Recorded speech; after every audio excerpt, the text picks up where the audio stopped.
প্রেমের ফুচকা একবার খেলেই নাকি প্রেমে পড়ে যাবে, এরকম শুনেছো নাকি তোমরা? আমি তো এই ফার্স্ট টাইম শুনলাম। চলো তাহলে শুরু করা যাক ভিডিওটা। আজকে চলে গেছিলাম, শিবরাত্রির পুজো ছিল। তো আমাদের এখানে মোটামুটি অনেকগুলোই ঠাকুর হয়, তো সেই মতো প্রতি বছরের মতো আজকেও বেরিয়ে পড়েছিলাম শিবরাত্রির পুজো দেখবো বলে সবাই মিলে।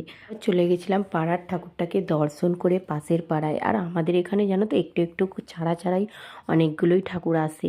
আর দেখছো কত সুন্দর লাইটিং করে। বছর আমরা শিবরাত্রি করতে পারিনি, মানে আমাদের বাড়ির কেউ আমরা শিবরাত্রি করতে পারিনি, একটা কিছু কারণ আছে। তো তাই জন্যই জল ঢালতে পারিনি। সত্যিই মনটা খুব খারাপ যে বাবার মাথায় জল ঢালতে পারলাম না। তো কি করা যাবে, নেক্সট টাইম অবশ্যই জল ঢালতে ফুচকা খেতে, সেই ভাইরাল ফুচকা।